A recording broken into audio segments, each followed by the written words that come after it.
개혁신당 이준석입니다. 총장님 한번 먼저 여쭤보겠는데요. 이게 방심위에 민원 신청하는 걸 제가 온라인에 가서 해보니까 민원 내용 넣기 전에 여러 가지 개인 정보를 민원인 정보를 넣게 되어 있습니다. 그래서 이름도 넣게 되어 있고 생년월일도 넣게 되어 있고 성별 넣고 개인인지 단체인지를 가려서 넣으라고 되어 있는데 민원의 내용이 아니라 이런 신청인 정보가 이렇게 세밀하게 필요한 이유가 있습니까?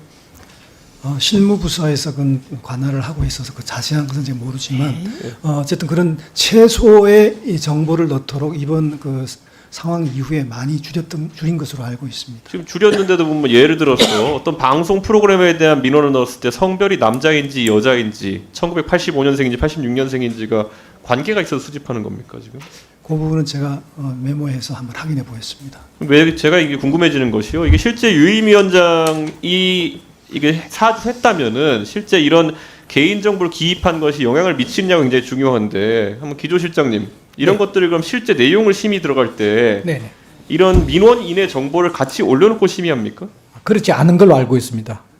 아니 그렇지 않은 겁니까? 제 민원 상담팀이 따로 있는데요. 예, 예. 제가 부서 그런 업무는 안 하고 있기 때문에 제가 그렇지 알고 있기는 그렇게 알고 있습니다. 그렇지 않다고 알고 있으면 애초에 이거를 수집할 이유 자체가 없지 않습니까? 지금 이 상황에서도 보면은 이 내용을 수집했고 그걸 또 이제 지금 제보자가 연락하면서 이게 이름이 예를 들어서 류일임 위원장과 특수관계로 추정되는 분이 있고 이러다 보니까 이런 문제가 계속 불거지는 거거든요. 네. 저는 수집을 왜 했는지 자체가 의문이고 항상 개인 정보는 직무 처리를 위해 최소한을 수집하도록 되어 있는데 이건 뭐 여러 가지 통신과 방송에 있어서 심의해야 될 기관이 오히려 그런 준칙 자체를 제대로 지키지 않았기 때문에 이런 일이 발생한다. 어떻게 보십니까? 하여튼 민원인 정보는 심의 신청할 때 위원들에게 드리지는 않은 걸로 알고 있고요. 그런 세세 분류들은 아마 개인이나 단체 같은 경우는 국회에서 요구할 때도 개인이나 단체인지 이런 거를 구분해서 요청하고 자료 요청을 하고 있기 때문에 그런 뭐 분류 때문에 아마 그런 게 아닌가 싶습니다. 그럼 보통 민원을 그럼 프린트해가지고 보고를 하고 심의를 합니까? 아니면 이거를 뭐 전자적인 형태로 서로 위원들끼리 공유해 심의합니까? 아마 심의팀에서 그 사전에 네. 업무 보고를 하는 걸로 알고 있습니다. 프린트해서. 프린팅해서 예. 그리고 거기에는 개인 정보가 안 들어가는 네, 것으로 그렇습니다. 알고 있다. 네. 실제 이런 경우에 예를 들어 방송 같은 경우에 이해 당사자들이 민원을 넣는 경우가 종종 있는지 혹시 파악이 되시나요? 예를 들어서 방송 같은 데서 간혹 논란이 되는 보도, 예를 들어 소수 종교라든지 이런 것들에 대해서 보도하게 되면은 예. 방심의 민원이 폭주할 걸로 예상되는데 네네. 이번 사례처럼 예를 들어서 오탈자까지 복사 붙여넣기 해가지고 심의를 신청하고 이런 경우가 있습니까? 제가 담당하지 않지만 그런 경우는 많지 않지 담당하는 않을까 분이 지금 싶습니다. 누구 어떤 분이죠? 방송심의국장입니다. 예, 한번 앞에 나서 답변해 주실 수 있겠습니까? 예를 들어 아까 제가 말씀드린 사례, 예를 들어 논란이 되는 보도나 아니면 뭐 굉장히 굳게 뭉친 집단이 있지 않습니까? 뭐 소수 종교라든지 이런 것들. 그러면 분명히 민원이 쇄도할 거란 말이죠. 그러면은 이렇게 오탈자까지 복붙해서 나오고 이런 경우가 있습니까? 지금 오탈자까지 복붙했다는 그 부분을 제가 확인할 수가 없고요. 예. 가령 저희들이 대다수 민원이 왔을 때 대표적인 그 민원들의 주요 내용들을 그 위원님들께 이런 민원 내용들이 들어와서 안건을 상정합니다라고 안내하고 있습니다. 그럼 지금 상태에서 지금 그 문제되는 상황처럼 아주 가까운 사람들이 다수의 민원을 복붙 형태로 했다는 의혹 같은 것들이 실제로 다른 사건에도 존재하는지는 확인해 줄 수 없는 건가요? 네, 제가 그 부분까지는 기억을 못 하겠습니다. 아니 사실 그래서 저는 이게 사실 억울한 일을 당하면은 이게 주변 사람들이 예를 들어 제가 어떤 보도에 문제된 상황이 있으면은 제 지지자들이 이렇게 민원 넣고 하는 경우도 있겠지만은 이렇게 지금 가까운 범위에서 이런 일이 진행된 건 저도 처음 들어본 사례라 가지고 질문드리는 건데 오히려 이건 방심 입장에서 문제가 없다면 발례로 이제 들어가지고 할 수도 있는 건데 그런 사례를 좀 제시할 수는 없다. 네, 제 기억에는 지금 이렇게 흔히 있는 일이다라고 제시할 수 있는 사례가 딱히 없습니까? 그러면? 네, 한번 그 부분은 다시 한번 확인을 해보는 방법. 만약에 그런 것들 봐요. 뭐 설명하실 수 없다 그러면 이게 류일임 위원장과 관련된 건이 굉장히 이례적인 건이라는 것을 방심위 차원에서 확인해 주는 거기 때문에 그건 혹시라도 이따가 질의드릴 때 만약에 비슷한 사례를 익명화해서라도 얘기해 줄 수 있다면은 예를 들어 어떤 종교 집단에 대한 보도라든지 아니면 정치인에 대한 보도 때문에 지지자나 아니면 그 집단에 있는 속해 있는 사람들이 다수 민원을 제출한 사례가 있다. 이걸 확인해 줄 수 있으면 제일 좋죠. 혹시 감사실장님 아시는 경우 있습니까? 그건 저희 별도로 확인해 보지 않은 사항. 아니 이게 기관이 하는 일이 방송 민원 신청해서 이거 해결하는 기관인데 이런 사례가 기관의 역사 중에 하나도 확인 안 된다 그러면은 오히려 지금 의혹이 증폭되지 않겠습니까? 현재 들어온 그 신고된 건 관련해서는 보고 있습니다. 예, 이게 사실 아무리 이게 익명화한다 해도 이게 검찰 같은 경우에도 저희가 뭐 고발장 이런 거 다 받아보거든요. 나중에 공소장 다 받아보거든요. 그러니까 저는 이 방송통신심의위원회에서도 이런 사례가 있다면은 저희한테 제출해 주셨으면은 그런 하는 생각입니다. 그리고 지금 저희 탁동삼 연구원님 앞으로 잠깐. 연구위원님이 이거 제보하시겠다고 결심했을 때는 방금 전에 제가 이제 간부들께 여쭤본 것처럼 뭔가 지금까지 없었던 정황이 하나 있기 때문에 예를 들어 다른 종류의 민원에서 다른 형태의 보도에서 없었던 민원이기 때문에 이런 것들을 제기하셨을 텐데 혹시 연구원이 인지하시기로는 아까 똑같은 질문 예를 들어 이런 비슷한 사례가 있습니까? 뭐 보도에 따라 가끔 뭐 여성단체 뭐 약간 여자 남자 어떤 그런 좀 민감한 부분이라든지 아까 말씀해주신 특정 종교 특히 뭐 이단 논쟁이나 이런 경우에 방송이 되면 다수의 민원이 들어오는 경우는 사실 있습니다. 단체 민원들이 공통으로 들어오긴 하고요. 근데 그런 경우에는 이제 특징들이 그 당시에 보도가 됐던 시의성에 따라서 보도가 이제 당시 됐기 때문에 실제적으로 들어오는 것이고 그리고 주된 논지는 비슷하겠으나 각자 쓰기 때문에 내용이 각기 다릅니다. 동일하게 다 같을 수가 없고요. 근데 이번 같은 경우는 뉴스타파 인용 보도가 1년 반 전에 보도가 됐던 시점이었고 그것이 국회에서 어떤 얘기가 나온 시점에 그 이후부터 급속도로 민원이 들어오기 시작했고 그 민원들의 내용이 오타까지 똑같았다는 점에서 그런 사례는 제가 알기로는 없었습니다. 그럼 방금 전에 간부들께서 말씀하신 내용과 조금 다른 내용을 지금 말씀하고 계신 건데 지금 파악하시기에는 결국 이런 사안 같은 경우에는 굉장히 지극히 이례적이었기 때문에 제보자께서 제보를 하신 것이다. 그렇습니다. 저도 그렇고 최초 이 사실을 발견한 그 9월 27일 게시글을 올린 지경규 차장이 MBC 채널 담당입니다. 방송 채널 오래 담당했고요. 그런 사례가 없었기 때문에 확인한 것입니다. 여기까지 하겠습니다. 살에 그 얘가 과거에 있었냐? 예, 그 말씀하세요. 이분 드리세요. 예, 아까 제가 말씀드린 거는 사실 지금 언론의 보도로 보면 결국 복부시다 아니면은 뭐 이런 여러 가지 이야기가 나오는데 사실 거기 보면은 완전 복부시라기보다 비슷하다라는 표현이 나옵니다. 그렇기 때문에 유사도를 어느 정도로 놓고 이제 제보자가 판단했는지는 모르겠지만은 비슷한 사례가 있으면은 저는 시기에 관계없이 한번 받아보고 저희가 뭐 개인정보를 안 받는다 하더라도 내용을 보고 비슷한 사례가 있는지 받아보고 판단할 수 있을 거라고 생각합니다. 예, 좋습니다. 예, 비슷한 사례까지 포함해서 완전 복붙이 있는지 비슷한 사례까지 포함해서 기간을 정해줄까요? 5년? 이준석 위원님. 너무 전수조사가 하면 엄청. 언제까지 가져오려 하는지에 따라서 다르지 않을까요? 저희가. 국감 전에 줘야죠. 국감까지만. 네, 국감 전에 주시고요. 예. 그럼 10년으로 할까요?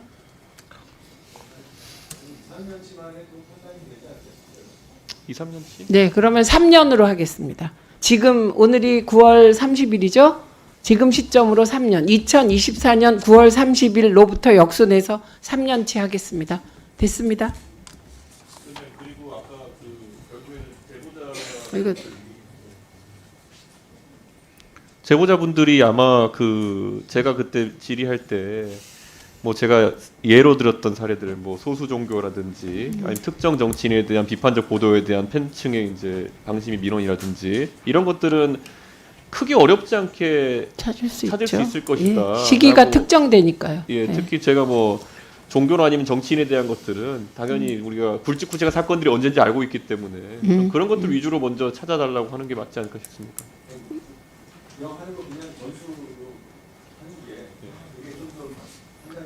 아니 지금 우리가 3년을 정해놓으면 그 안에 특정 정치인과 관련한 뭐 집중 민원이 있었는지 없었는지 다 들어가는 거예요.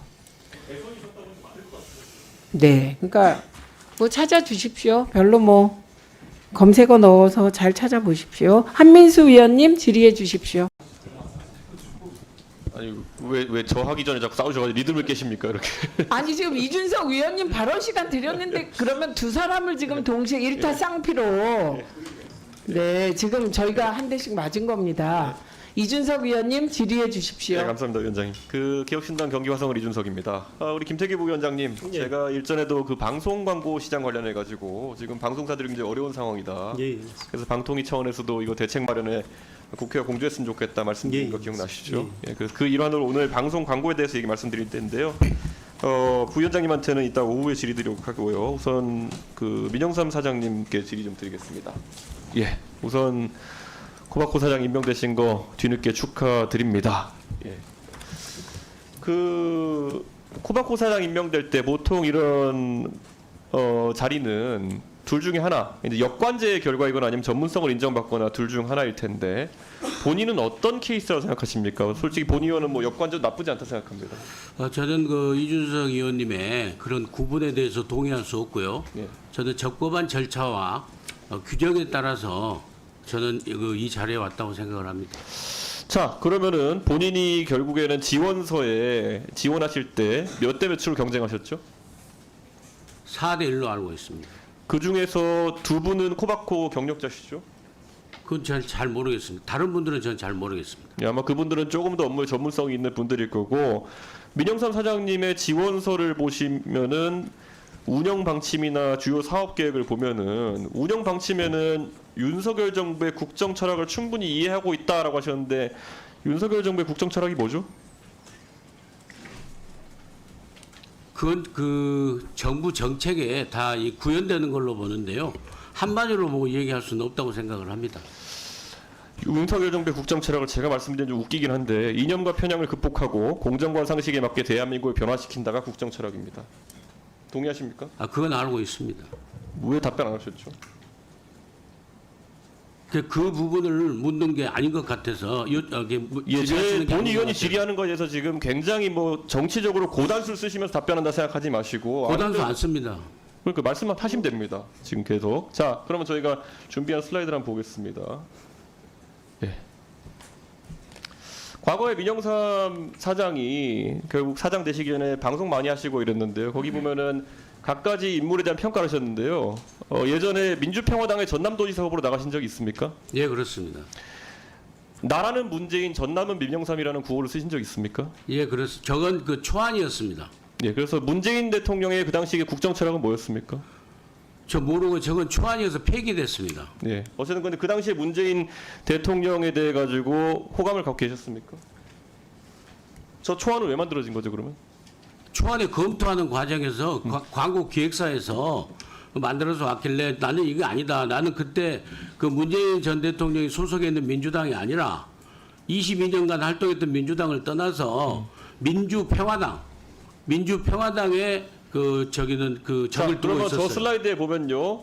노무현 대통령과 문재인 대통령에 대해 가지고 굉장히 부정적인 평가를 하시군요. 15년 전 노무현과 문재인이 대한민국을 얼마나 망쳐놓고 거덜냈는지 알려주시길 간곡히 호소한다 이런 말씀하신 적 있습니까? 저는 기본적으로 노무현 정부에 있어서 공과가 있다고 생각을 해요. 저는 그래서 근데 이번에 공은요. 보면, 예, 알겠습니다. 예, 사장으로 하실 때, 사장으로 지원하실 때 결국 뭐 아까 역관제 그 영역인지 전문성인지 모른다 하셨는데 제가 봤을 땐 전문성은 없으시거든요. 그래서 역관제 영역이라 생각하는데 이 부분에서 강조하신 것을 보면은 사실 정무적 역할을 강조하셨어요. 주요 사업 계획에 보면요. 구체적으로 뭐 하겠다보다 국회와 관련 부처를 설득하여 디지털 시대의 코바코의 위상을 확립하겠다고 하셨는데 노무현도 문재인도 부정하고 그리고 과거에 방송하신 거 보면 조국도 안 좋아하시는 것 같고 혹시 진보당 좋아하십니까? 누구요? 진보당은 좋아하십니까? 좋아하고 안 하고 제가 답변할 사항은 아닌 것 같습니다. 그럼 과거에 보면은 윤석열 캠프에서 활동하신 이력이 있다는 것이 이번에도 보도됐는데 윤석열 후보 캠프에서 어떤 역할을 하셨죠? 윤석열 대통령 후보 네. 캠프에서는 그 국민통합특보라는 직함을 가지고 잠깐 활동을 했었습니다. 며칠 만에 사퇴하셨죠? 네? 며칠 만에 사퇴하셨죠? 그 확실히 기억이 안 납니다. 나흘 만에 사퇴하셨습니다. 그때 어떤 발언 때문에 사퇴하셨죠? 그때 그냥 자진 사퇴를 했습니다. 어떤 발언 때문이 아니라. 이따가 나중에 다 띄워드릴 수 있습니다. 이준석 네. 사퇴해라, 이준석 무건 수행해라 이런 말들 계속 올렸다가 윤석열 캠프에서 해촉되셨죠? 그건 그게 사퇴하고 연관이 되어 있는지도 모르겠으나 저는 그 제 개인 페이스북에 그 답변을 올렸던 건 사실입니다. 본인이 사퇴했는데 어떤 이유로 사퇴했는지 모른다고 말씀하시는 게 말이 됩니까? 그때 당시에 제가 사퇴한 이유는요. 윤석열 대통령 예비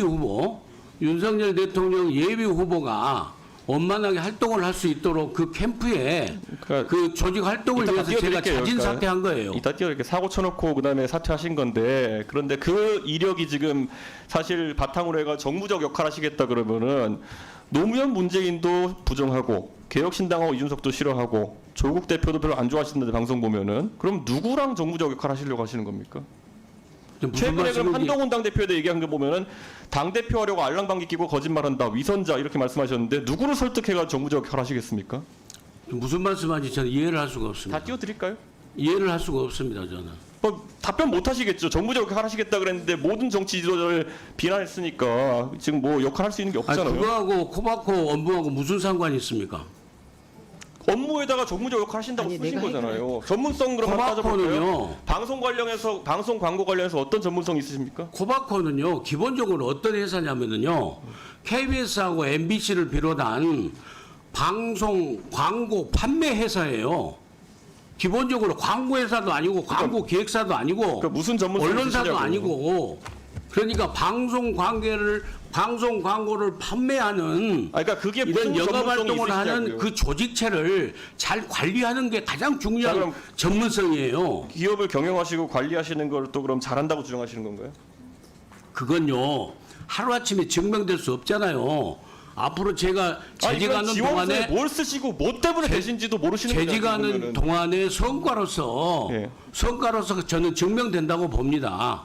코바코가 지금 뭐 이번에 자료 갖고 오신 거 보면은 당기 순이익이 163억 적자인데 사실 그러면 여기 대해서 경영 전문가시면 한번 말씀해 보세요. 어떤 걸 해야 됩니까? 그 장기적인 계획과 단기적인 계획이 있는데요. 네. 그 적자라는 것은 그 일반 기업처럼 사기업이면은 무조건 흑자를 내야 되겠죠. 최대한 흑자를 내야 이렇게 되겠죠. 말씀하시니까 그렇지만은 예전에 우리 최민희 위원장 지적하셨지만은 공기업은 공기업으로서의 꼭 흑자만이 절대 가치가 아니에요. 지고지선의 가치가 아닙니다. 하시는 게 아니에요 지금. 왜 답을 제대로 안 하십니까? 무슨 전문성이 아니 무슨 답을 안 합니까? 계세요. 무슨 답을 안 합니까 제가? 답변 드리고 있지 않습니까? 자, 예, 여러분의 여러와 같은 성원에 이미 뭐 정책 질의하겠습니다. 개혁신당 이준석입니다. 예, 그 오늘 정책 질의 그 광고 시장 관련해 가지고 좀 하려고 하는데요. 원래 아까 김태규 부위원장님께 드리려고 했는데 개인적인 일로 이제 이석하셔가지고 민영선 사장님께 좀 여쭤보겠습니다. 예, 우선 그 전에 아까 제가 띄워드리겠다 약속했던 것들 여러 가지 정치인에 대해서 하셨던 발언들 혹시 저기에서 총체적으로 유감 표명이나 사과하실 생각 있습니까? 아까 지난 그 사인 시절에 했던 발언들이 예. 공사 사장 업무를 수행하는 데 있어서 방해가 되지 않도록 예. 철저히 유념하고요. 예. 또 지난 시절에 저런 발언들이 과했다고 그러면은 분명히 사과드린다고 감사합니다. 말씀드렸습니다. 예, 감사합니다. 그리고 아까 이제 이준숙 위원장님에 대해 가지고 어쨌든 공직자로서 유튜브 출연에 대해 가지고 다소간의 지적이 있었는데 민영삼 사장님은 며칠 날 취임하셨죠? 8월 1일이요. 예, 그 다음에 유튜브 출연하신 일 있으시죠? 네? 그 다음에 유튜브 출연한 일이 있으시죠? 있습니다. 바로 한 달 기념하는 9월 1일 날에 어떤 유튜브 나가셨죠? 한번 틀어볼까요? 예. 그렇죠. 코바코와 관련돼서 우리 정부의 그리고 윤석열 정부 윤석열 대통령의 엄청난 성과가 제대로 홍보되고 있는지 네. 그래서 TV 라디오 그다음에 언론 매체 인터넷 매체를 통해서 디지털 시대에 잘 되고 있는지를 네. 보는 그리고 그걸 관찰하고 또 광고 또 다른 사업도 많이 있습니다만요 그런 걸 하는 그런 코바코입니다. 그렇습니다. 네, 네. 이게 저는 약간 당황스러웠던 게 후아파코의 주요 사업 목적이 이 이름 자체가 방송 광고 관련된 건데 주요 업무가 윤석열 정부 윤석열 대통령의 엄청난 성과가 제대로 홍보되고 있는지 관찰하고 뭘 관찰합니까? 그리고 다른 사업도 있습니다. 그래서 잔챙이 처리한 게 광고입니다. 이게 혹시 발언 정정할 생각 있습니까? 예, 저 발언은 아주 잘못됐습니다. 제가 그 설명을 하는 과정에서 예, 예. 우선순위를 바꿔가지고 얘기를 한 거예요. 예, 앞으로는 저건 이제 절대- 앞으로는 좀 이런 발언은 좀 하지 않으셨으면 합니다. 이거 물론- 공사 직원들이 봤을 때 얼마나 당황스럽겠습니까? 아, 그렇습니다. 우리가 유념하겠습니다. 국정홍보처도 아니고 뭐 하는 건가 예. 할 테니까요. 자, 그럼 그 다음에 아무래도 코바코는 수익 구조가 방송 광고의 총량이 어느 정도냐에 영향받을 수밖에 없지 않습니까?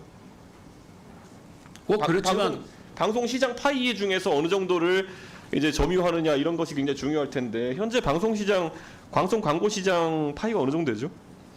전체적으로는 이제 한 5% 정도로 된다고 저희들 파악하고 있습니다. 그 대한민국의 전체 그 광고 시장을 100%로 봤을 적에 TV, 라디오, 그 특히 TV 쪽에 한 5% 정도로 저희는 파악하고 있습니다. 2023년 한국방송광고진흥공사 즉 코바코가 저희에게 제출한 자료에 따르면 방송광고 점유율이 20.7%거든요. 그러니까 이게 아마 뭐 기준점 어떻게 잡으셨는지가 좀 오류가 있는 것 같은데 뭐 그걸 따지자는 건 아니고요. 이게 사실 방송 규제 완화가 중요합니다. 그래서 지금 혹시 사장님 방송 광고가 지금 되는 품목이 있고 안 되는 품목이 있는데 어떤 품목이 안 되는 거로 이해하고 계십니까?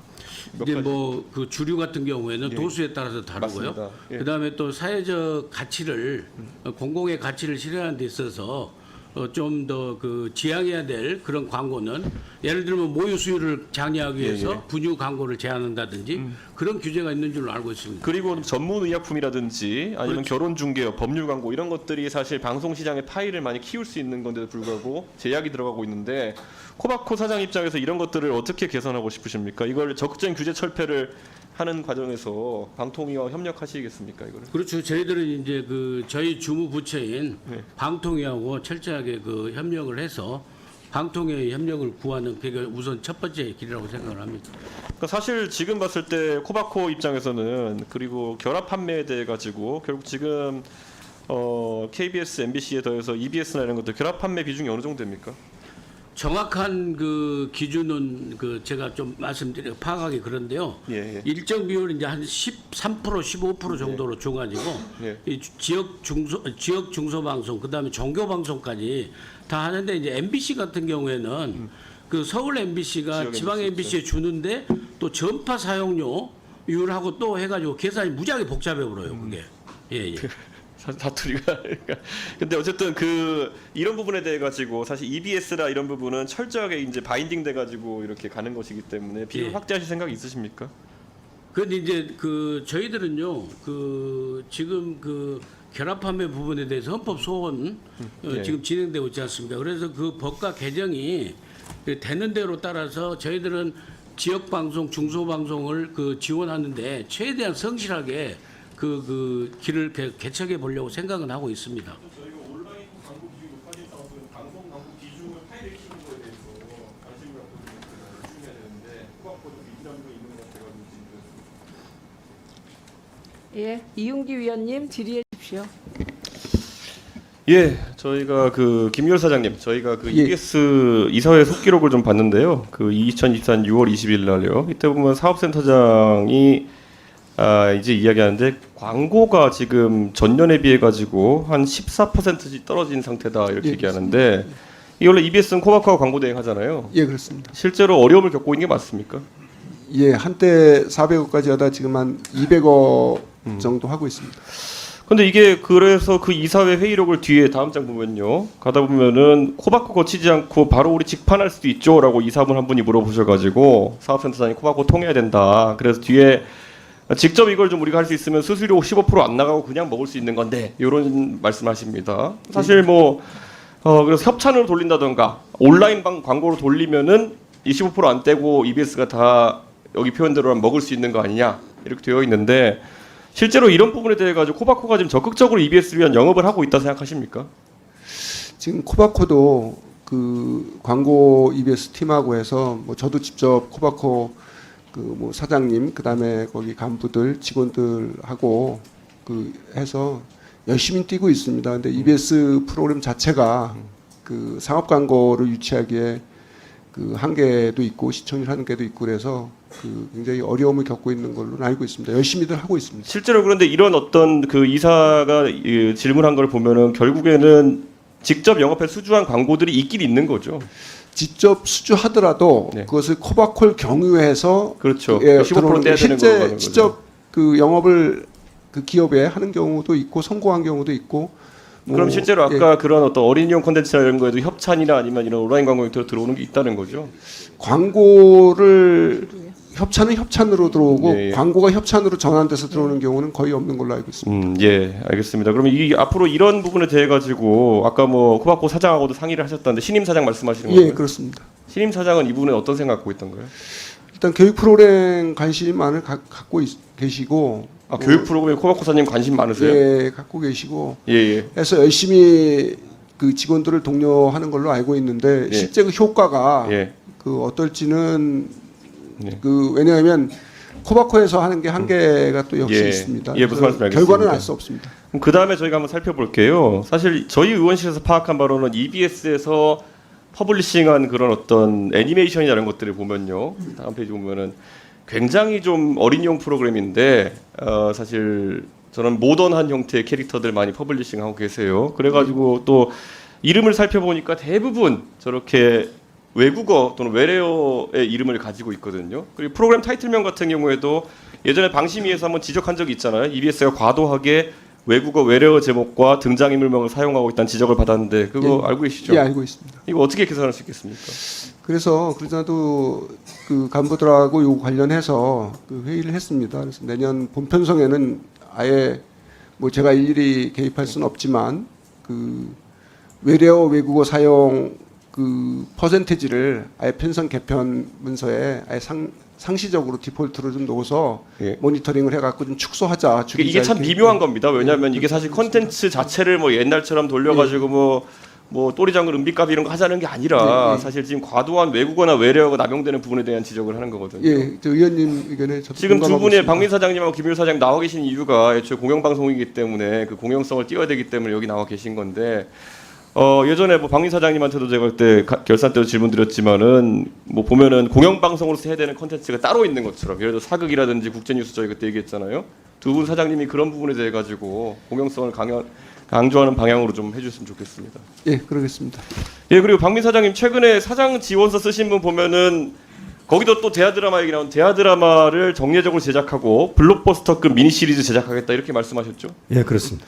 근데 이게 사실 가장 최근에 흥행작으로 대하드라마 기억나는 게 고려 거란 전쟁일 텐데 예.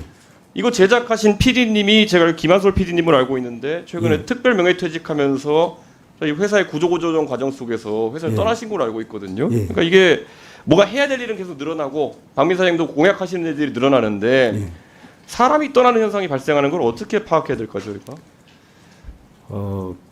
뭐 여러 가지 이유가 있겠습니다만 이제 회사 사정이나 또 KBS 미래나 제작 환경에 대해서 개인적인 불만이 있을 수도 있고 또 다른 또 본인의 뭐 인생 계획이 있을 수 있는데 지금 그런 부분에 있어서 제작에 더 창의력을 발휘할 수 있는 여러 가지 여건들을 지금 만들어 나가고 있습니다. 그러니까 사실 이런 사극이나 이런 건 사실 지금 다른 방송국으로 아무리 돌아봐도 뭐 지상파 다른 것도 그렇고 결국 KBS밖에 제작 여건이 안 될 것으로 보이는데 네. 뭐 넷플릭스 같은 것은 좀 퓨전 사극 같은 느낌이 있는 거고요. 그런데 이 정통 사극을 만들던 사람이 정통 사극 만들겠다고 하는 박민 사장님 공약에도 불구하고 이렇게 뭐 시점은 좀 다르긴 하지만 이직한 것에 대해 가지고 좀 우려가 있고 오늘 사실 저희가 MBC 가서도 비슷한 질문했는데요. 그 지금 KBS 사장님으로 보시기에 KBS가 내세울 만한 콘텐츠 한 3개 정도 지금 결산하는 취지에서 한번 꼽아볼 수 있겠습니까? 국민들께 이축 프로그램 추천한다 이렇게 할 수 있는 거. KBS는 일단 지금 현재로서는 드라마에서는 저희가 주말과 일일 드라마가 여전히 타사에 비해서 압도적인 1위를 하고 있고 또 최근에 시작한 프로그램은 저출산에 맞춰서 가족의 의미와 출산의 의미 이런 것들을 하는 프로그램을 하고 있고 실제로 시청자로부터 많은 사랑을 받고 있습니다. 약간은 이게 뭐 비공개에서 나온 거니까 아침과 분위기가 좀 다르다면은 아침에 MBC 안영준 사장은 가장 으뜸 프로그램 꼽아달라 그랬더니만은 뉴스데스크 꼽았거든요. 뉴스데스크하고 말씀드리면 네. 그래서 지금 뭐 MBC 뉴스와 관련해서 이제 많은 국민의 신뢰를 받고 있다는 말씀도 있었지만 결국 뉴스에 대한 신뢰도라는 건 여론조사가 아니라 국민이 얼마만큼 보느냐인데 9월달 기준으로 봐도 KBS 뉴스 9시 뉴스 시청률이 8.4%로 평균 8.4%입니다.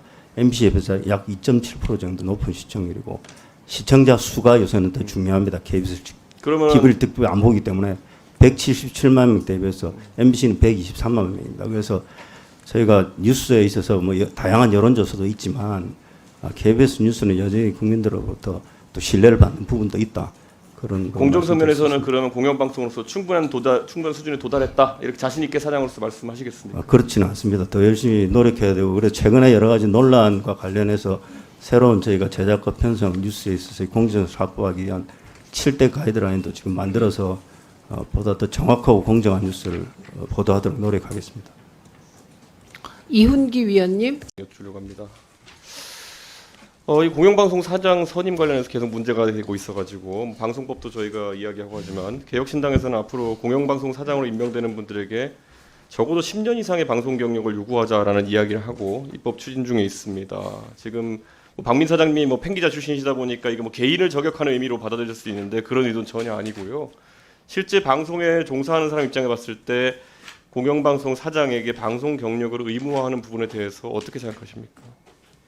너무나 필요한 조항이라고 생각을 합니다. 필요한 조건이라고 생각을 합니다. 특히 지금처럼 이렇게 글로벌 미디어 경쟁 시대에 공영방송은 다양한 역할을 수행함과 동시에 이 경쟁 시대의 생존이라는 새로운 또 과제를 부여받고 있습니다. 그래서 방송에 대한 깊은 이해와 그리고 현장에서의 종사 경험이 반드시 이 생존 가능한 콘텐츠들을 만들어내는 사장의 어떤 리더십에 영향을 주고 그런 리더십의 필요 조건이라고 생각을 하고 있습니다. 그런데 이상하게도 MBC 같은 경우에는 여기 존경하는 김장겸 의원 계시지만은 MBC 같은 경우는 2000년대 들어가지고 김중배 사장님이 임명됐을 때 빼고는 다 MBC 출신들이 경영을 맡았는데 KBS와 MBC라는 기업의 경영이 크게 다른 걸까요? 아니면 어떤 이유가 있다고 보십니까? 이런 건 비방송 경험자가 이렇게 많이 오는 경우는. 이번 KBS 내에서 몇 달째 끌고 있는 조직 개편이 가장 크게 그런 비방송 출신인의 경영에 문제들을 보여주고 있다고 생각을 하고 있습니다. 예, 권태진 이사장님 한번 비슷한 질문 드려보겠습니다. 이제 이 사장님 체제 하에서 MBC 사장이 새로 선임될 상황은 아닌 것 같지만은 그래도 이 사장으로서 보시기에 MBC와 KBS의 어떤 문화 차이가 이런 사실 경영진 선임의 차이를 낳았다고 보십니까? 사실. KBS는 그동안에 그러니까 원래 구경에서 출발해서 지금 그 공영체제가 된 그런 역사적 전통이 있고요. MBC는 애초에는 이제 민영에서 출발해서 공영으로 전환하고 이런 그 역사적 상황이 있기 때문에 조금 그 자체 경쟁력이라 그럴까 이런 것들에 대한 관심이 MBC에는 더 많이 있는 것 같습니다. 그래서 아마 그리고 이제 그 정부의 간섭이라 그럴까 이런 부분들도 KBS 쪽에 좀 더 많이 가 있지 않을까라고 추정을 합니다. 실제로 MBC도 어떻게 보기에 따라서는 정부가 지배력을 행사할 수 있는 구조가 되지 않겠습니까? 경우에 따라서는. 그렇습니다.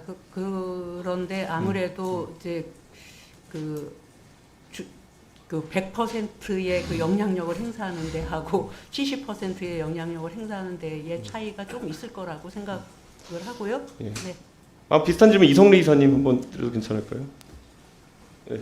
이사님 어떻게 보면은 여권 출신, 여권 추천 이사로서 이제 활동을 하신 셈인데 아까 말씀드린 거 방송 경력이라는 것이 사장을 선임하거나 이럴 때 KBS 중요한 부분이라고 생각하시는지 궁금합니다. 저는 중요한 부분이라고 생각을 하고 있습니다만은 방송 KBS는 특히 경영 능력도 상당히 중요하다고 생각합니다. 그래서 방송 경력이 지금 이 시대에 꼭 필요하다라고 말씀드리기는 좀 그런 것 같고요. 경영 능력이 상당히 더 방송 능력보다 우월적 주의에 있어야 된다. 저는 그렇게 생각하고 있습니다. 지금 보면은 그럼 KBS 입장에서는 아까 오늘 계속 짚었던 건데 컨텐츠 보강도 필요하고 방만한 조직이 있다면 구조조정도 필요할 것이고 사실 이 모든 능력치를 한꺼번에 갖춘 사람이 있기는 힘들다는 것이 현실이거든요. 예, 그렇습니다. 그렇다고 했을 때 이사님께서 하신 경험을 바탕으로 해가지고 가장 지금 KBS 사장으로 필요한 자질이 무엇이다를 혹시 만약에 이사회에서 논의한다면 무엇을 얘기하시겠습니까? KBS에서 가장 필요한 것은 KBS 리더십입니다. 직원들의 역량은 저희가 KBS는 탁월하다고 생각합니다. 그 역량을 하나로 결집시켜서 정말 공공성을 확대해 나가는 게 KBS 사장의 임무라고 생각합니다. 그러면 그들에게 예를 들어 지금 리더십을 발휘하기 위해 가지고 오늘 누차 지적됐지만은 수신료 문제 같은 경우에는 굉장히 중요한 문제로 보일 텐데 그렇습니다. 여기에 대해 과연 수신료에 대해서 정부의 입장을 따라가는 형태로 리더십이 구축될 수 있을지 궁금하거든요. 수신료 문제는 어떻게든 그 재정 안정화를 통해서 공영성을 확보하는 게 우선이라고 생각합니다. 그래서 수신료 문제는 어떠한 형태든 안정화가 필요하다고 생각합니다. 그럼 개혁신당에서는 거기에서 아예 조세 투입을 얘기한 바도 있거든요. 그렇게 해서 수신료가 아니라 공영방송으로서의 공영성을 강화하고 대신 세금을 투입하자는 안에 대해서 어떻게 생각하십니까? 그건 적극적으로 찬성합니다. 예, 여기까지 하겠습니다.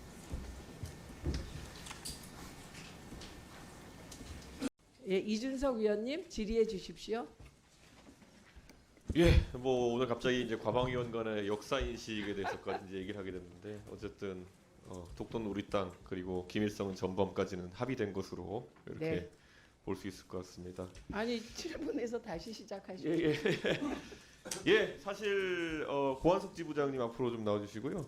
예, 사실 저는 좀 안타깝긴 합니다. 오늘 YTN에 대해 가지고 질의를 한다 그래서 저희 의원실에서도 저희 보좌진들도 열심히 준비하고 했었는데 정작 이 문제에 대해서 뭔가 내용을 이야기할 수 있고 책임을 져야 되고 또 이렇게 대책을 마련해야 될 YTN 경영진과 그 소유주 경영진 중에 책임 있는 사람들이 나오지 않은 것은 저는 뭐 사실 저희가 청문회를 하든 국정감사를 하든 이야기하다 보면 문제가 나올 수도 있고 안 나올 수 있는 건데 이렇게 피하니까 오히려 문제가 있는 것이 아닌가라는 그런 국민적 의심을 가져올 수 있다 이런 생각을 합니다. 앞으로 YTN이 민영화가 되면서 더더욱 이런 기회를 갖기가 어려울 텐데 출석하지 않은 것에 대해서 뭐 사유설 제출하긴 했지만은 저는 납득하기 어렵습니다.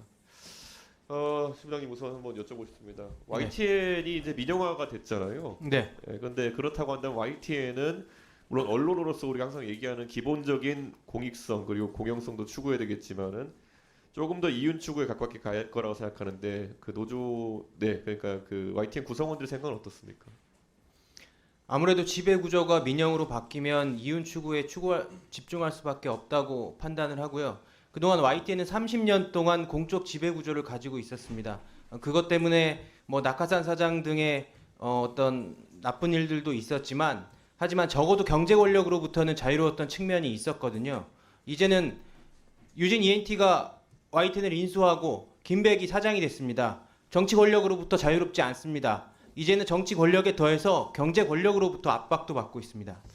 예, 사실 그래서 이제 저희가 지난번에 박민 사장이 나오셔도 그렇고요. 거긴 공영방송이긴 하지만은 도대체 전략이 구조조정이냐 아니면 컨텐츠를 확충하기 위한 그런 전략이냐를 물어본 적이 있어요. 이걸 팔방미식으로 구조조정도 잘하고 컨텐츠 투자도 잘하고 이런 거는 사실 뜨거운 아이스 아메리카노 같은 거거든요. 존재하지 않는 물건 같은 거를 자꾸 강조하는 것인데 지금 시점에서 YTN 구성원으로서 공정성 그리고 흥행성 중에서 어느 쪽으로 경영진이 풀어나가고 있다라고 생각하십니까? 공정성, 흥행성 두 개 다 잡지 못하고 있다고 생각을 합니다.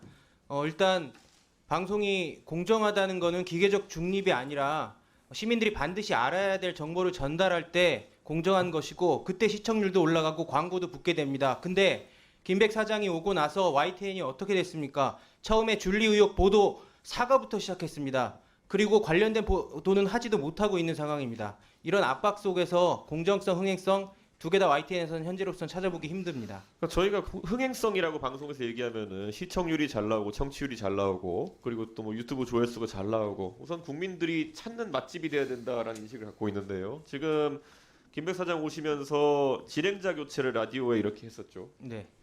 근데 지금 보면은 이게 공교롭게도 이번 정권 들어서 사장이 각각 왔던 KBS와 YTN에 고성국, 배승희 이런 널리 알려진 보수 계열 그리고 강성 보수 계열 유튜버들이 이제 라디오 진행자로 임명됐는데요. 네. 이런 부분에 대해서 정치적 압력을 의심하십니까?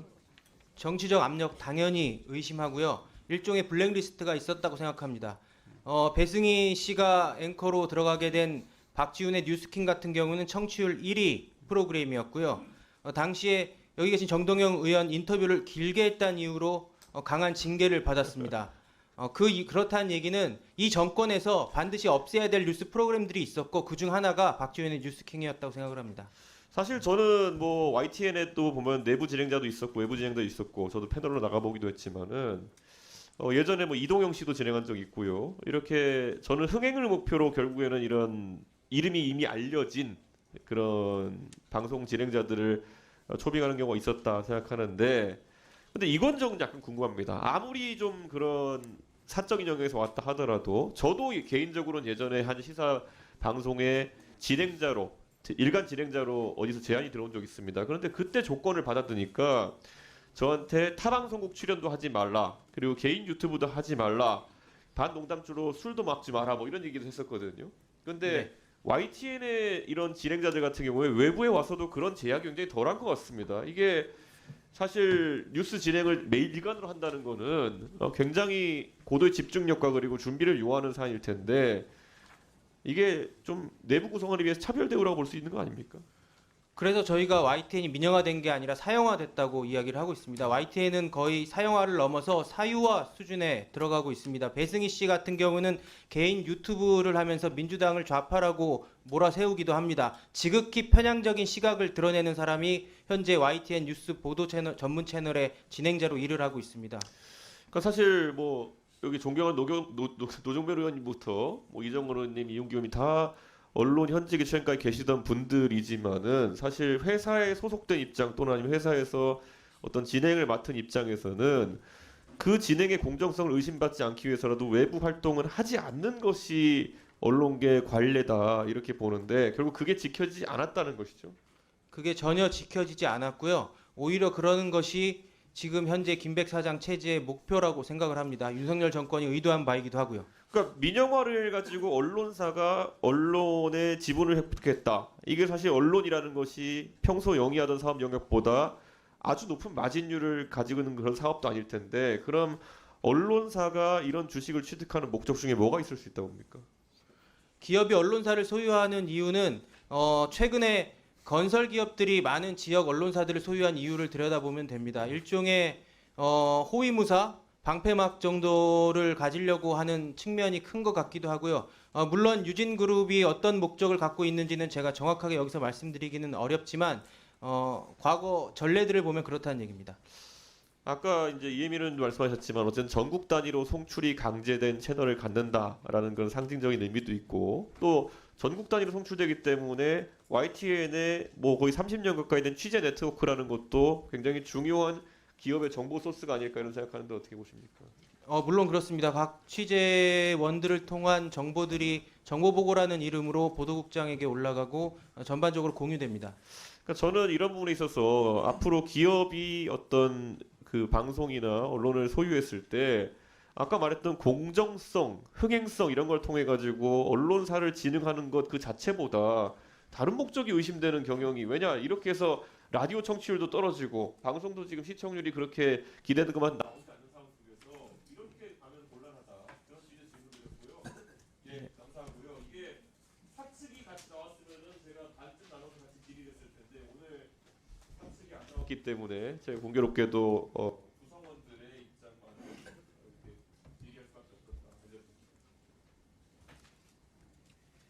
이정헌 위원님. 원장님 이게 지금 방심위 관련해 가지고 소위 뭐 민원 사주 관련 의혹 때문에 지금 방심위가 해야 될 업무가 굉장히 많은데 좀 공전되는 것 같은 느낌이 듭니다.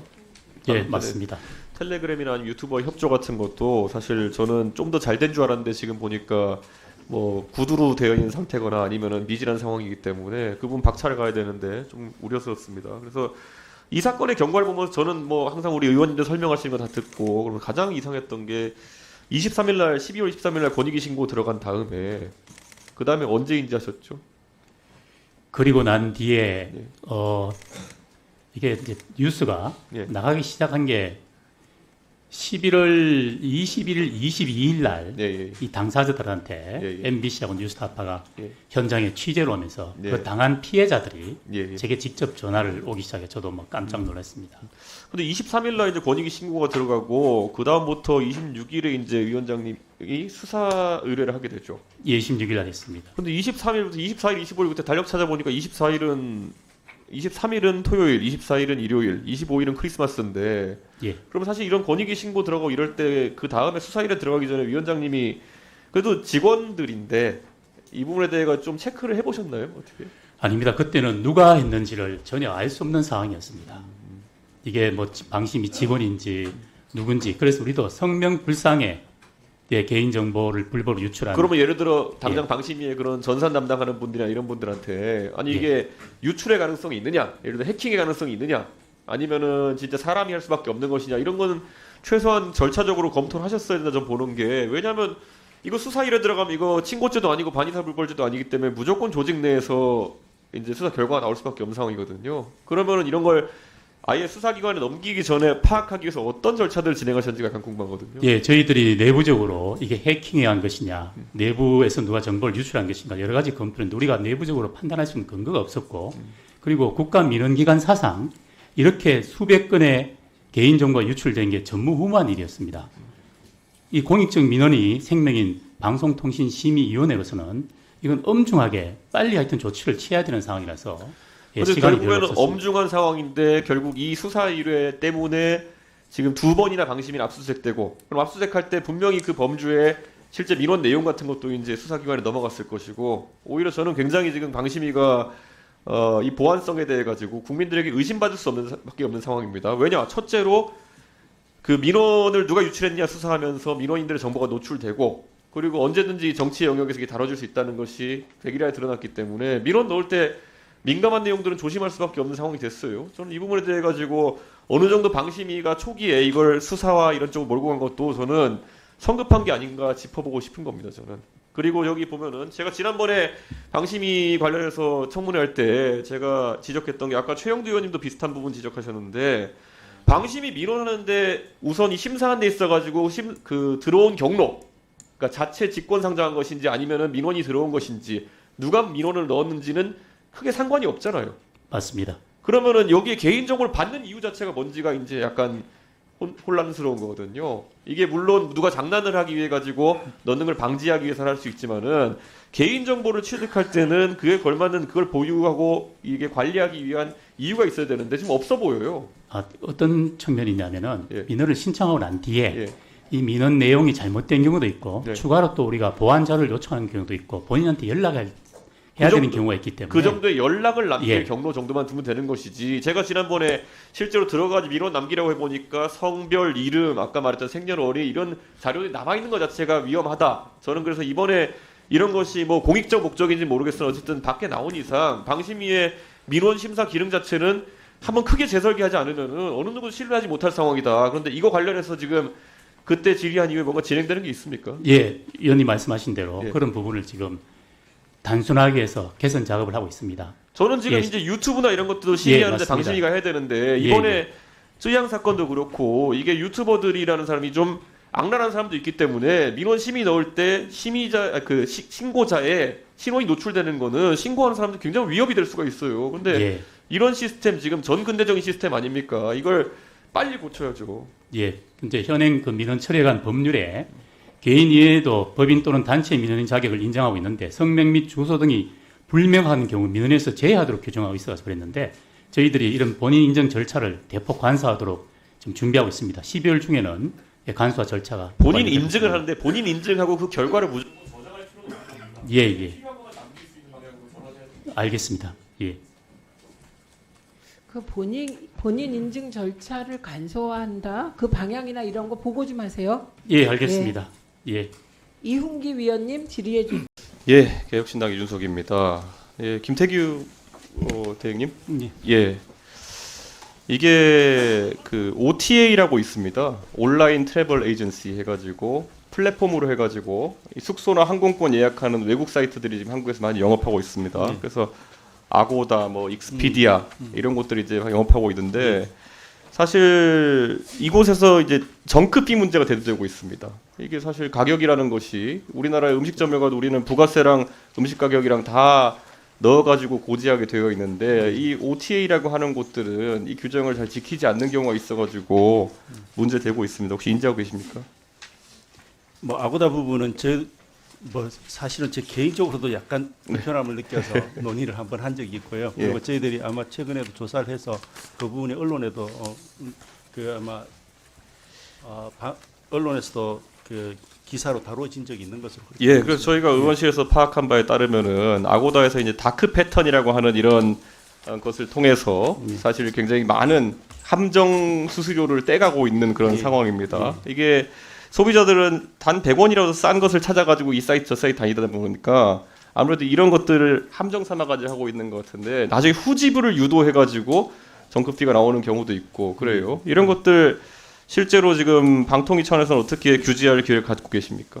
지금 저희들로서 이게 해외 플랫폼이고 이래서 저희들이 뭐 국내 기업들에 대한 규제처럼 이렇게 효율적으로 못하는 부분이 있을 수는 있는데 네. 저희도 살펴보고 있고 또 국내 법인이나 아니면 국내 저희들이 제재할 수 있는 부분들이 있는지에 대해서 한 번 더 그러니까 캘리포니아에서는 미국 캘리포니아주에서는 지난 6월 17일 날 이 수문 수수료 부과를 전면적으로 금지하는 정크피 금지법이라는 걸 통과시켰거든요. 예, 예. 근데 우리나라는 지금 저기 보시면 알게 되면 두 가지 함정이 있어요. 첫 번째 정크피, 그러니까 뭐 지금이 최종 가격이다 이렇게 낚시하는 경우도 있고, 예, 예. 뭐 후지불 하면 5% 더 내야 된다 나중에 수수료를 고지하는 경우도 있고, 거기에 더해가지고 외국 플랫폼에 대해 가지고 원화 결제를 이제 카드로 유도해가지고 엄청난 환전 수수료가 부과되는 경우도 있습니다. 예, 예. 그러니까 저는 이런 부분에 대해 가지고 소비자들이 피해 입는 부분에 대해서는 물론 공정위도 들여다보고 있지만 방통위도 관심을 갖고 들여다봐야 된다. 뭐 부위원장도 개인적으로 그런 경험이 있으시다고 하니까 예. 앞으로 뭐 많은 관심 가져주시길 좀 예, 부탁드리겠습니다. 잘 지적해 주셨고 저희들도 잘 살펴보겠습니다. 예. 그리고 저희가 공동체 라디오 사업에 대해서 한번 물어볼 텐데요. 공동체 라디오 혹시 알고 계십니까?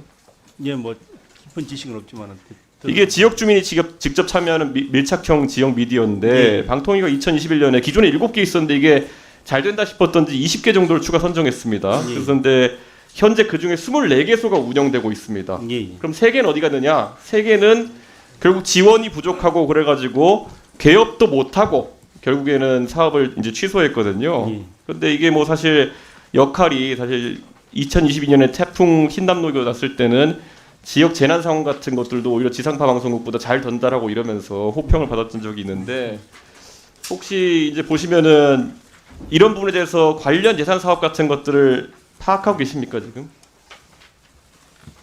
이게 원래 2020년부터 한 2억 원, 3억 원씩 예산이 있었는데 올해는 전액 삭감됐거든요. 예. 이게 지원하고자 하는 의도가 사라진 것인지 궁금합니다. 그래서 지금 그 부분은 한번 살펴보겠습니다. 저희들도 지금 정확히 지금 제가 지원이 어떻게 이루어지고 있는지까지는 제가 예, 애초에 이게 아까 말했듯이 7개에서 20개 정도 추가 허가해 준 거기 때문에 예. 단순히 허가해 놓고 나 몰라라 할 것이 아니라 방통위가 애초에 취지가 있을 거 아닙니까? 예. 그럼 그런 부분 살려가지고 최대한 좀 활성화될 수 있도록 해야 된다 이렇게 보고 있습니다. 예, 지적 잘 예를 들어- 살펴보고 한번 필요한 부분이 있으면 지원책에 대해서도 고민해 보겠습니다. 앞에 페이지 보면은 예전에 영월 라디오 같은 경우에는 원래 영월의 그 라디오스타 박물관 그게 예전에 KBS 영월 총국이었거든요. 예. 그걸 활용해가지고 허가를 내준 건데 나중에 그걸 사용 못하게 되니까 분교에다 지금 넣어가지고 하고 있는데 사실 운영이 어려운 상황이 돼버렸거든요. 예. 그러니까 저는 그런 부분에 대해 가지고 다 하나씩 체크를 좀 해줬으면 좋겠습니다. 예, 알겠습니다. 예. 세개 듣겠습니다. 그리고 뭐 박민 사장님, 예. KBS 이사회에서 사장 선임을 이제 진행한 것 같습니다. 예. 그런데 공교롭게도 박민 사장님이 지금까지 해오셨던 KBS의 정상화라는 부분에 대해 가지고 좋은 평가를 받지 못한 것 같습니다. 이런 결과가 나온 것은 어떻게 판단하십니까? 글쎄 열심히 하려고 했는데 아마 이사님들이 그렇게 평가한 것 같습니다. 예. 그러면은 지금까지 박민 사장님이 어쨌든 정부의 어떤 철학이나 이런 걸 바탕으로 해가지고 추진했다고 많은 사람이 생각했던 일들이 혹시 정부나 아니면 정권 또 책임자의 그런 의사와 좀 관계가 없었던 것이 아니냐는 지적이 나오고 있거든요. 어떻게 보십니까? 글쎄 뭐 이사님들이 다 상당한 그 식견과 또 명망이 있으신 분이고 네. 뭐 그게 정부가 일반적으로 지시해서 결정될 상황은 아니기 때문에 아마 이사님들이 여러 가지 종합적으로 판단해서 또 새로운 사장을 뽑는 게 좋겠다 이렇게 판단하는 걸로 알고 있습니다. 그러면은 이번에 우선 후보자 추천된 그 분은 KBS 출신이고, 근데 그분이 최근에 이제 우리 위원회에서 몇 번 언급했지만은 명품 백이냐 아니면 파우치냐 이거 가지고 논란이 있었던 부분이 있어가지고 또 우리가 청문회 하면서도 그런 부분 많이 했겠지만은 그런 부분에 대해서 어떻게 생각하십니까?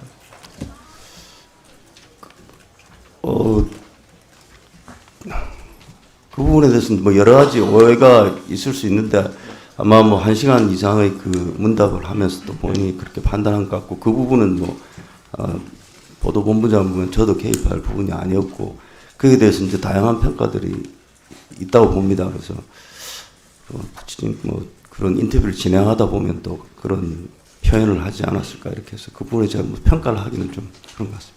예. 어쨌든 그 KBS 사장 선임 절차에 대해 가지고 국민들이 이것이 과연 정권의 보훈 인사가 아니냐라는 얘기가 계속 나오고 있는 상황이기 때문에 질문을 드린 거고 뭐 좀 불편하실 텐데 답변해 주셔서 감사합니다. 김태규 부위원장님, 그 민영 미디어랩에 대해 가지고 저희가 살펴봐야 될 것이 원래 SBS와 지역联방이 SBS MNC에서 이제 광고를 판매하고 있지 않습니까? 근데 예전에는 75대 25 정도로 SBS 대 지역 민방의 광고 배분이 이루어졌는데 요즘은 8대 2거든요. 미디어랩 출범 이후에. 이 부분에 대해 가지고 어떻게 판단하십니까? 이게 지역 민방들이 지금 우리가 여러 번 다뤘지만은 이게 굉장한 재정난을 겪고 있어요. 특히 그 시청자 수가 많지 않은 지역 민방 같은 경우에 사업을 영위하기 어려운 수준이거든요. 이 부분 지금 방송계 전반적으로 다들 좀 힘드신 것 같습니다. 지금 딱 지역 민방뿐 아니고 그리고 특히 지역 민방의 어려움은 더더욱 뭐 많이 얘기되고 있고 그래서 지금 그 다른 기금 뭐 언론진흥재단 기금 이런 부분 활용에 대해서도 우리 저 의원님들께서도 얘기 주시고 하는데 그 부분에 대해서는 저희들도 고민하는 부분이라서 계속 숙고하고 고민해 보겠습니다. 제가 아까 말씀을 못 드렸는데 박민 사장님 이런 상황에서 나와 주셔서 개인적으로 감사드립니다. 이윤기 위원님 질의해 주십시오. 그래서 그 문제점을 계속 지적하시는 것 같은데 맞습니까? 맞습니다. 그럼 우리 윤창현 위원장께 물어보겠습니다. 언론노조의 좌파적 성향을 지적받고 있는데 이에 대해 어떻게 생각하십니까? 동의할 수 없습니다. 그럼 구체적인 사안으로 들어가서 재작년으로 가보면요, 그 윤석열 대통령 벌써 3년 됐군요, 3년 전이군요. 대선 과정 속에서 민주당에서 언론중재법을 통과시키려고 했을 때 그것에 대해서 언론노조에서 굉장히 단합된 형태로 같이 거기에 맞서 싸웠던 것을 기억합니다. 언론중재법에 맞서 싸운다는 것이 민주당의 정책에 맞서 싸우는 것인데, 그럼 이진숙 후보자께서는 좌파의 균열입니까? 그렇게 보면? 제가 그 주장을 했던 것은 예. 언론노조가 민노총을 상급 기관으로 두었기 때문에 그런 말씀을 드렸고, 민노총 강령에는 노동자의 정치 세력화를 공공연하게 주장을 하고 있습니다. 밝히고 있습니다. 예, 무슨 말씀 하겠습니다. 만약에 언론노조가 민노총으로부터 아무런 영향을 받지 않는다면 왜 상급 기관을 민노총으로 두는지 저는 오전에 이해가 하셨던 되지 말씀이었어요. 윤창현 위원장님, 그러면 실제로 민노총에 있어서 그런 지배를 받는 관계이거나 아니면 강령을 따르는 관계 있습니까?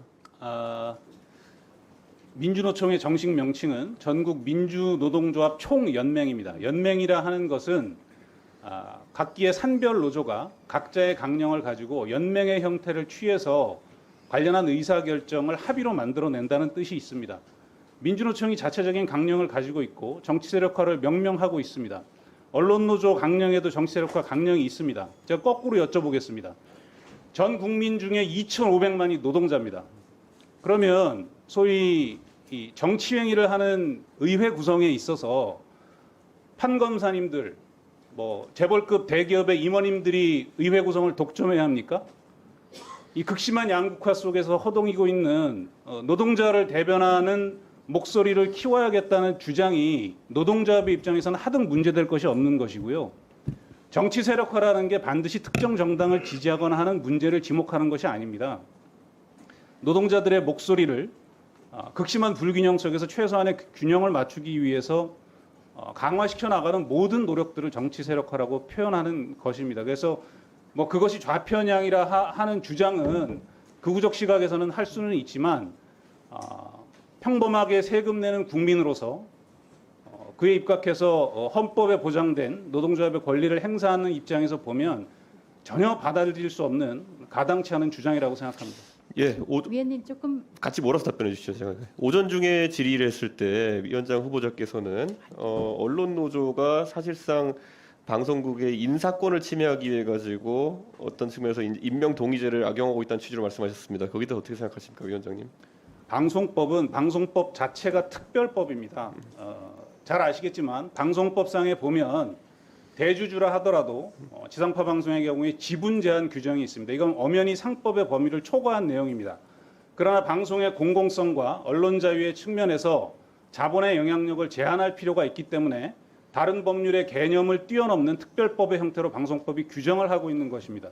똑같은 연장선에서 공영방송에 대해서 또 민영방송이라 할지라도 대주주나 국가 권력에 의한 인사권의 독점이 갖고 오는 보도의 공정성 침해를 막기 위해서 저희가 최소한의 견제 수단으로서 임명동의제라는 것을 단체 협약의 형태로 채택하고 있는 것뿐입니다.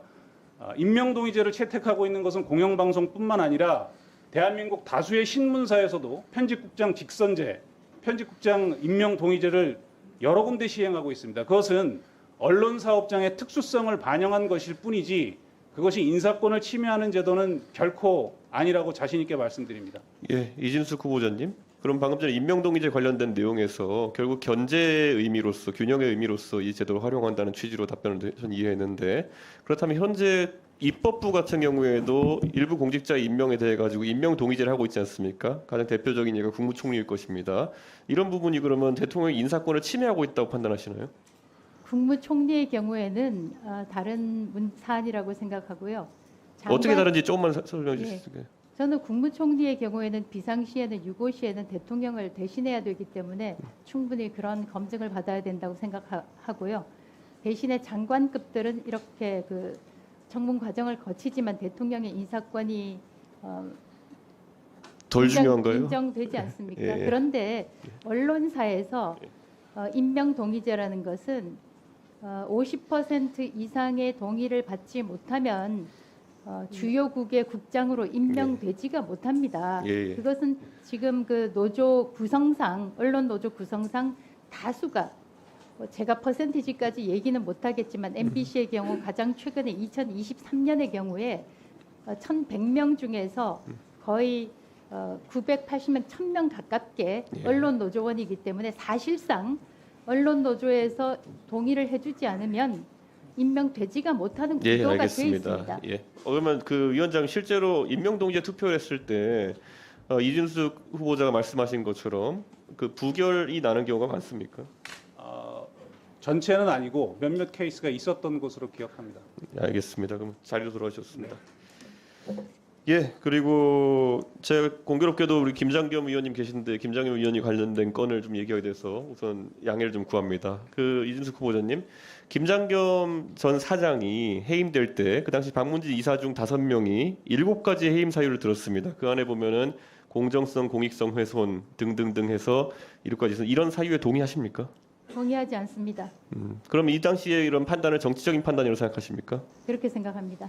그러면은 앞으로도 비슷한 일이 어느 정권에서든지 막론하고 일어나지 않아야 한다는 일에 대해 동의하십니까? 그렇게 생각합니다. 예, 그러면은 이호찬 위원장님 앞으로 나와주실 수 있어요?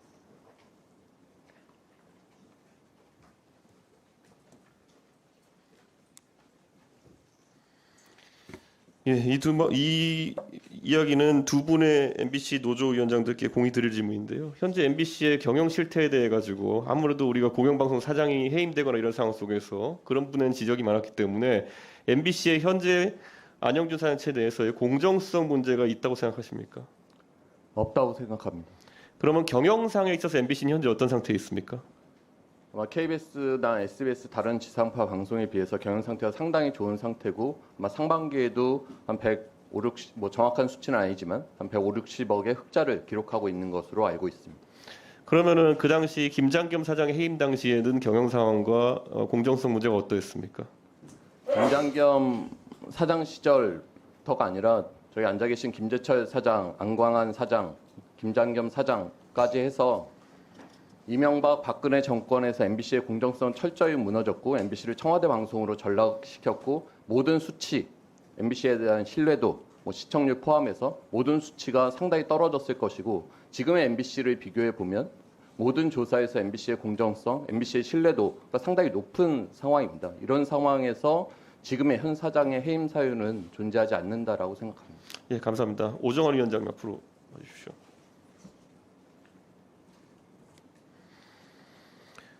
동일한 질문을 드리겠습니다. 현재 안영준 사장 체제에서의 MBC의 경영 상태와 그리고 공정성에 대한 부분에 대한 MBC 노조 입장을 부탁드립니다.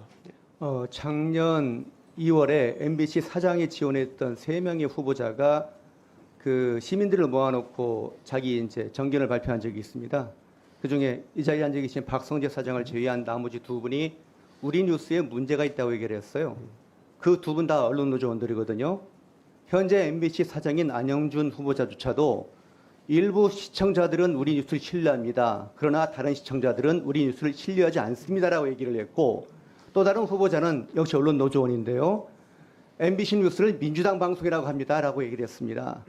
그 시간이 부족하기 때문에 읽을 수는 없지만 제가 주요 그 불공정 보도를 리스트한 것만 하더라도 웹페이지가 됩니다. 지난 총선 때 보도뿐만 아니라 뉴스에서 민주당에 유리한 거는 크게 보도를 하고 국민의힘에 유리한 거는 홀대를 하는 그런 패턴이 계속 반복이 되거든요. 경영 상태는 어떻게 보십니까? 경영 상태에 대해서는 여기 계신 박성재 사장이 오신 다음에 크게 호전이 됐는데 문제는 그 흑자가 드라마 제작을 줄여서 만든 거기 때문에 불황형 흑자입니다. 그러니까 절반의 성공이라 할까요? 앞으로 큰 과제를 남겼습니다. 후임 경영진이 해결해 나가야 할 아주 굉장히 큰 숙제라고 생각을 합니다. 후임 경영진이라 하시면 지금 해임을 전제로 말씀하시는 건가요? 포함했어요. 아, 예. 뭐 안영준 사장이 영원히 할 건 아니지 않습니까? 예. 알겠습니다. 아, 그래요? 그럼 몇 가지만 얘기를 들어보죠. 네. 자, 지난 1년분만 말씀드리겠습니다. 김만배 인터뷰가 허위로 들어가니까 MBC는 축소 보도를 했습니다. 방심위위원장 민원사제 의혹 때 개인 정보를 유출한 혐의가 있는데 그에 대해서 제대로 보도를 하지 않았고요. 이동관 방통위원장 후보를 재탐 상탕하면서 비난 보도를 했거든요. 같은 내용을 계속 반복을 했죠. 새만금 잼버리가 파행이 나니까 당시 정부 책임을 들었습니다. 전라북도는 쏙 빼고요. 그리고 홍범도 장군이 자유시 챔피언과 무관한 것처럼 보도한 게 MBC고 올해 초에 신년 여론조사를 하는데 여권에 불리한 항목만 질문으로 집어넣습니다. 그리고 이종석 호주 대사가 발령을 받으니까 임명이 되니까 그게 공수처 수사를 방해하기 위한 것처럼 보도했지만 지금 어떻습니까? 돌아왔지만 수사 진척이 안 되고 있지 않습니까? 예, 충분히 열거하신 거로 이해하고 자리로 돌아오셨습니다. 감사합니다. 예, 이진숙 후보자님, 지금 이렇게 방금 전에 지적하신 것들을 보면은 결국에는 또 공정성이나 이런 것들, 그리고 경영 실적은 좋다고는 하지만 불황형이라고 하면서 이런 것들이 해임 사유가 될 수 있다 보십니까? 현 사장에 대해서? 경영 사유는 가장 중요한 해임 사유 가운데 하나가 될 수 있다고 생각합니다. 그리고 공정성 관련해서는 지금 MBC 흑자 아닌가요? 흑자이지만 오정환 본부장 얘기대로 그것이 비정상적인 흑자인지 흑자의 질을 따져봐야 된다고 생각합니다. 예, 여기까지 하시고요. 자, 저기요.